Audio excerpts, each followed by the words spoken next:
New India ஆராதனை கூடாரம், tsunami colony, Kottilpadu, Colachel அருகில், கன்னியாகுமரி மாவட்டம். நாங்கள் இந்த சபையில் முந்தா நேற்றைக்கு ஒரு வருஷம் தேவனை முழுமையாக அறிஞ்சு கொண்டு ஒரு ஆண்டு முந்தா நேற்றைக்கு கழிஞ்ச வருஷம் நாங்கள் இங்கே வரும்போது இந்த நாளுக்கு இன்னைக்கு நாங்கள் இருக்கோமான்னு கூட எங்களுக்கு தெரியாது. அவ்வளோ ஒரு இக்கட்டான நிலையில் நாங்கள் இருந்தோம். 31 குடும்பமாக நாங்கள் எதுக்குன்னா ஒரு போட் எடுத்திருந்தோம். அதை எங்களுக்கு பிரச்சனை பண்ணி அதை எங்களுக்காக நியாயமாக யாரும் பேசாமலேயே நம்பி இருந்தவங்க எங்களுக்கு சதி செஞ்சு அந்த போட்டை எங்கன்னு இந்த கடத்து கொண்டு போயிட்டாவும். அதுக்காக போராடணும். ஆனால் மனுஷன்களை வச்சு தான் இங்கே தேவனை இப்படி வரல, தெரியல எங்களுக்கு. வழிபட்டோம், ஆனால் வசனத்தின் மூலமாக வழிபடணும்னு சொல்லிட்டு தெரியல. நம்ம தெரியும் இல்லையா, கோயிலில் இருந்து நல்லா கண்ணீர் சிந்தி நல்லா வேண்டணும், எதுவும் எனக்கு நடக்கல. அப்போ கடைசியாக நாங்கள் 4 பேர் உண்டு.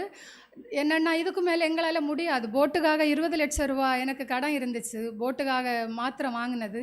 அந்த கடனை என்னால் கொடுக்க என்னால் முடியலை. இப்போ இது என்ன பண்ணணும்னு சொன்ன எனக்கு எந்த வழியும் இல்லை. எந்த ஒரு சீட்டு காரியங்கள் அப்படி எதுவும் எனக்கு இல்லை. அன்னன்னைக்கு உள்ளது கரெக்டாக அப்படியே போயின்னு இருந்துச்சு. கடைசியில் என்னென்னா சரி தற்கொலை பண்ணியே செத்துடலாம் அப்படின்னு உள்ள ஒரு இதில் இருந்தது. ஆனால் எனக்கு உதவி பண்ணதுக்கு யாரும் இல்லை. நான் குறும்பனை தான் குளச்சலில் கல்யாணம் கட்டிங்க இருக்கோம். யாருக்கு ஒரு சப்போர்ட்டும் இல்லை, தனியாகவே தான் இருந்தோம். ஆனால் இன்னும் நமக்கு யாரும் ஒரு வழி இல்லை. கடன் தந்தவங்க நம்மளை நெருக்கும் போது என்ன பண்ண முடியும்? ஏதாவது ஒரு வார்த்தைகளுக்கு இப்படின்னு சொன்னாலே ஏற்றுக்கொள்ள முடியாத அளவில் உள்ள ஒரு இருதயம். யாரையும் நான் அப்படி சொல்லது இல்லை, நானும் அப்படி ஏற்றுக்கொள்ள விரும்ப மாட்டேன்.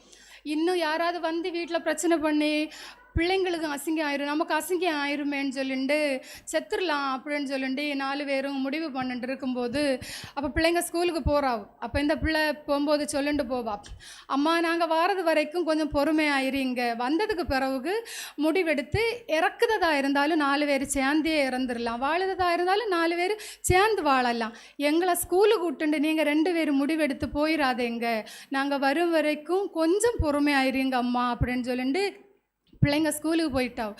என்ன பண்ணலான்னு சொல்லிட்டு இருக்கும்போது அது வரைக்கும் என்னுடைய சகோதரி என்னென்ன அதிகம் பேச்சில்லை.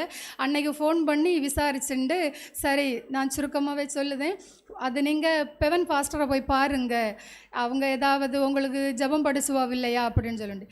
நாங்களும் அதிகமாக எனக்கு தெரியாது, ஆனால் பிரதரை எனக்கு முன்னாடியே எங்கள் வீட்டுக்கெல்லாம் ஜபத்துக்கெல்லாம் கூப்பிட்டு இருந்திருக்காங்க. அந்த நேரம் நான் வரல, எனக்கு தெரியல இதுதான் வழி அப்படின்னு உள்ளது நமக்கு தெரியல. அந்த நேரத்தில் எல்லாம் இருக்கிறதுனால நம்ம சரி அவங்க சபைக்கு ஆள் கூட்டத்துக்காக நம்மளை அழைச்சிட்டாங்கன்னு உள்ளதில் நம்ம இருந்துட்டோம் இல்லையா. அந்த அழைப்பு தான் தேவன் என்ன கூட்ட அழைப்பு. ஆனால் நான் அதை உதாசீனப்படுத்திட்டு இருந்துட்டேன்.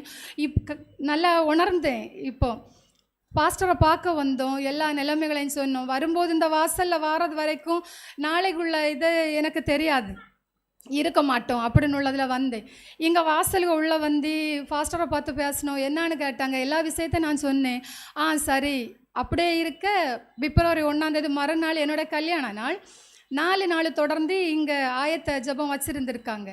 இந்த 4 நாளுக்கு நீங்கள் ஜபத்துக்கு வாங்க, உங்களுக்கு பிடிச்சிருந்தா அப்படியே தொடர்ந்து வருங்கன்னு சொன்னாங்க.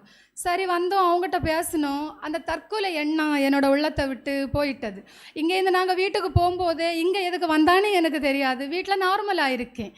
வீட்டில் இருக்கும் வரைக்கும் சாவணும், செத்துடலாம், எதை எடுத்து சாவ, செத்த அடக்கம் பண்ண நமக்கு யார் இருக்கா? நம்மளை யார் அடக்கம் பண்ண வருவா? ஏன்னா யார் இல்லை யார் நம்மளை அடக்கம் பண்ணுவா? வீடு உள்ளதானே செத்துருக்குவோம், யாருக்கு தெரியும்? சொந்தங்களும் நம்மளை என்னன்னு கேட்க மாட்டாங்க. அம்மா அப்பா இருக்காங்க, ஆனால் குளச்சல்லேருந்து குறுமனை ரொம்ப தூரம் இல்லையா, அதனால் வரமாட்டாங்க. அப்போ நம்ம மாதக்கணக்கில் வீட்டில் இருந்துருவோம்மா.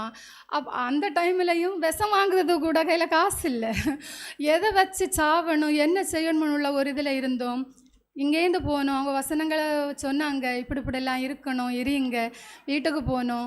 எங்கள் பிள்ளைங்க அங்கேருந்து வரும்போதே அம்மா அப்பா இருப்பாவா இல்லையான்னுள்ள ஒரு ஆதங்கத்தில் வீட்டுக்குள்ளே என்ன கண்ட உடனே அவளு ஒரு அம்மா இருக்காங்க, முடிவெடுக்கல, அம்மா நீங்கள் முடிவில் இந்த மாறட்டோம்மா. இன்றைக்கி என்னோடய உள்ளத்தை நான் கடினப்படுத்திட்டு நிற்கேன். ஒரு வருஷத்துக்கு முன்னாடி எனக்கு வார்த்தைகள் வராது, அவ்வளோ வேதனை இருந்தேன். அடக்கு பிடிச்சிட்டு மாற்றிட்டீங்களா நீங்கள், கவலைப்படாதேங்க அம்மா, தேவன் எனக்கு பிள்ளைக்கு நல்ல கல்வியை கொடுத்துருக்காரு. அவ சொன்ன வார்த்தை என்னன்னா, நீங்கள் கலங்காம இருங்க, கடவுள் எனக்கு நல்ல படிப்பு தந்திருக்காரு இல்லையா, நான் நல்லா படித்தேன் இல்லையா அம்மா, உங்கள் 20 லட்ச ரூபா கடன் என்ன, உங்கள் எல்லா கடத்தை நான் தீர்த்து தருவேன் அம்மா, நீங்கள் கலங்காம இருங்க.